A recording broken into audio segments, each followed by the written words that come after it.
अस्सलामु अलैकुम वरहमतुल्लाहि वबरकातुहू। अल्हम्दुलिल्लाहि कफ़ा व सलामुन अला इबादिहिल लज़ीना इस्तफ़ा, अम्मा बाद। मोहतरम नाज़रीन किराम, आसान दर्स कुरान के अंदर 23वें पारे का 5वां रुकू है, जिसके अंदर सूरह साफ़ात सूरह नंबर 37 की शुरू की 21 आयतें हैं। औज़ु बिल्लाहि मिनश शैतानिर रजीम, बिस्मिल्लाहिर रहमानिर रहीम। वस्साफ़ात सफ़्फ़ा, सफ़ बाँध कर खड़े होने वाले फ़रिश्तों की कसम। फ़ज़्ज़ाजिरात ज़जरा, फिर खूब डांट डपट करने वालों की कसम। फ़त्तालियात ज़िक्रा, फिर ज़िक्र कुरान की तिलावत करने वालों की कसम। इन्ना इलाहकुम लवाहिद, बेशक तुम्हारा एक ही माबूद है। रब्बुस समावाति वल अर्ज़ वमा बैनहुमा व रब्बुल मशारिक़, जो आसमानों और ज़मीन का और उनके दरमियान के हर चीज़ का रब है, और सब मशरिकों का भी रब है जहाँ से सूरज या सितारे निकलते हैं। इन्ना ज़य्यनस समाअ दुनिया बिज़ीनतिल कवाकिब, बेशक हमने दुनियावी आसमानों को सितारों से सजा दिया है। वहिफ़्ज़म मिन कुल्लि शैतानिन मारिद, और हर शरीर शैतान से सितारों को दुनियावी आसमान की हिफाजत का ज़रिया बनाया है। ला यस्मऊन इल मलाइल आला व युक़ज़फ़ून मिन कुल्लि जानिब, वो शैतान लोग आलम बाला आसमान की मजलिसों की बातें सुन नहीं सकते, और हर तरफ से उस शरीर शैतानों को आग के अंगारों से मारा जाता है। दुहूर व लहुम अज़ाबुन वासिब, शैतानों को दूर भगा देने के लिए सितारों से मारा जाता है, और क़यामत के दिन उन शैतानों के लिए हमेशा रहने वाला अज़ाब है।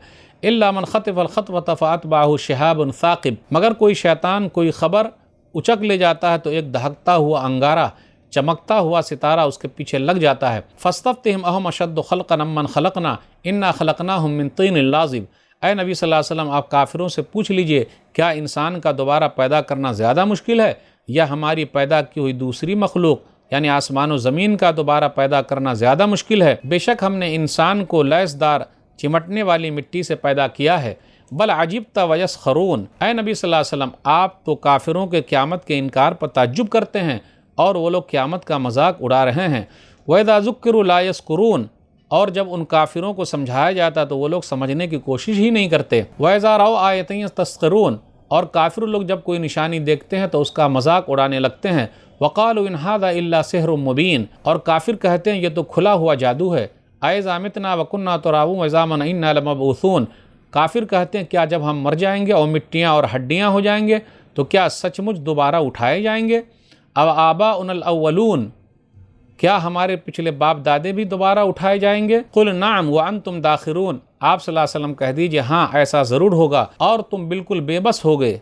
फ़इन्नमा हिय ज़िरतुन वाहिदतुन फ़इज़ा हुम यंज़ुरून, दोबारा उठना तो बस एक डांट होगी, जिसके बाद सब लोग ज़िंदा होकर सब कुछ देख रहे होंगे। वक़ालू या वैलना हाज़ा यौमुद्दीन, काफिर लोग कहेंगे हाय हमारी बर्बादी, ये तो बदले यानी क़यामत का दिन है। हाज़ा यौमुल फ़स्ल लज़ी कुंतुम बिही तुकज़्ज़िबून, कहा जाएगा यही वो फैसले का दिन है जिसे तुम झुटलाया करते थे। नाज़रीन इकराम, आसान दर्स कुरान के अंदर 23वें पारे का 5वां रुकू है, जिसके अंदर सूरह साफ़ात सूरह नंबर 37 की शुरू की 21 आयतें हैं।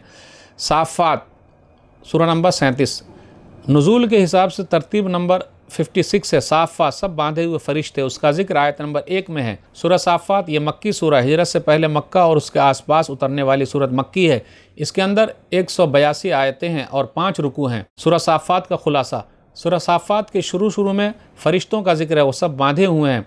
उसके बाद ये कहा गया कसम खाकर कि तुम सबका माबूद एक ही है। उसके बाद आखिरत के इनकार करने वालों का जिक्र है, वो कहते हैं कि जब मर जाएंगे मिट्टी में मिल जाएंगे तो क्या दोबारा उठाए जाएंगे। उसके बाद जन्नतियों का जिक्र है कि छलकते हुए जाम हैं, बेशुमार नेमतें हूरईन हैं। जहन्नमियों का जिक्र है, खाने के लिए थूअर का दरख्त है जो जहन्नम के बीज से उगता है। उसके बाद नबियों के वाक़यात हैं, नूह अलैहिस्सलातु वस्सलाम और उनकी कौम का जिक्र है। उसके बाद इब्राहीम अलैहिस्सलातु वस्सलाम उनकी कौम का जिक्र है।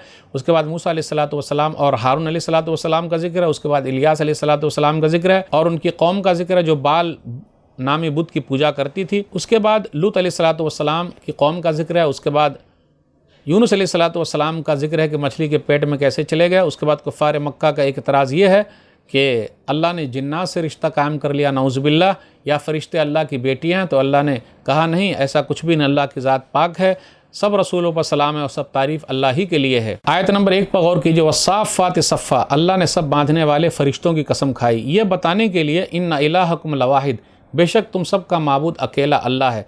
अल्लाह जिसकी चाहे अपने बंदों में से कसम खा ले, लेकिन हमें और आपको सिर्फ अल्लाह की कसम खानी है।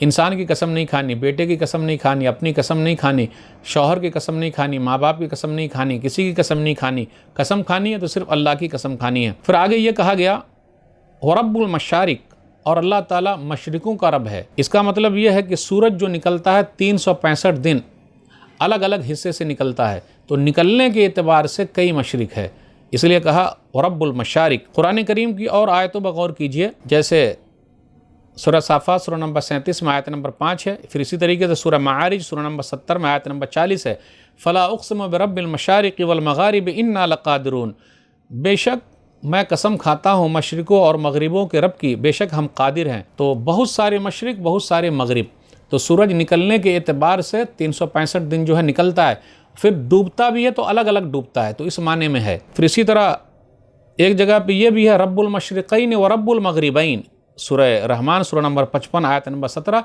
کہ رب جو ہے 2 مشرق کا رب ہے، 2 مغرب کا رب ہے۔ تو اس کا مطلب کیا؟ 2 مشرق 2 مغرب سے کیا مراد؟ ایک ٹھنڈی کے لیے مشرق، ایک گرمی کے لیے مشرق، تو اسی طریقے سے ہے 2 مشرق 2 مغرب ہو گئے۔ اب یہ ہے رب المشرق والمغرب لا الہ الا هو فاتخذہ وکیلا، سورہ مزمل سورہ نمبر 73 آیت نمبر 9، کہ مشرق اور مغرب کا رب ہے، تو اس سے کیا مراد ہے؟ ایسٹ اور ویسٹ مراد ہے۔ اس کے بعد اللہ تعالیٰ نے ستارے کے بارے میں ذکر کیا، یہ آسمان کی خوبصورتی کے لیے، شیطان کو مار بھگانے کے لیے، اور تیسری چیز یہ ستارے کا فائدہ راستہ دکھانے کے لیے ہے۔ آیت نمبر 11 پر غور کیجیے، آپ صلی اللہ علیہ وسلم ان سے پوچھئے اہم اشد خلقا ممن خلقنا، کیا ان کا پیدا کرنا زیادہ مشکل ہے یا ہم نے جو پیدا کیا، یا آسمان و زمین کو پیدا کرنا یہ زیادہ مشکل ہے یا انسان کا؟ اس کے بعد قرآن کے بارے میں لوگوں نے کہا یہ جادوگری ہے، جبکہ ایسی کوئی بات نہیں، یہ اللہ کی طرف سے ہے، دوبارہ وہ لوگ اٹھائے جائیں گے۔ آیت نمبر 21 پر غور کیجیے، ھذا یوم الفصل الذی کنتم بہ تکذبون، یہی فیصلے کا دن ہے جس کو تم لوگ جھٹلاتے تھے۔ تو ناظرین کرام، آج کے درس سے بس اتنا ہی۔ اللہ سے دعا ہے کہ اللہ تعالی ہم لوگ قرآن کریم کو پڑھنے، پڑھانے، سمجھنے، سمجھانے، عمل کرنے اور لوگوں تک پہنچانے کی توفیق دے، آمین۔ والسلام علیکم ورحمۃ اللہ وبرکاتہ۔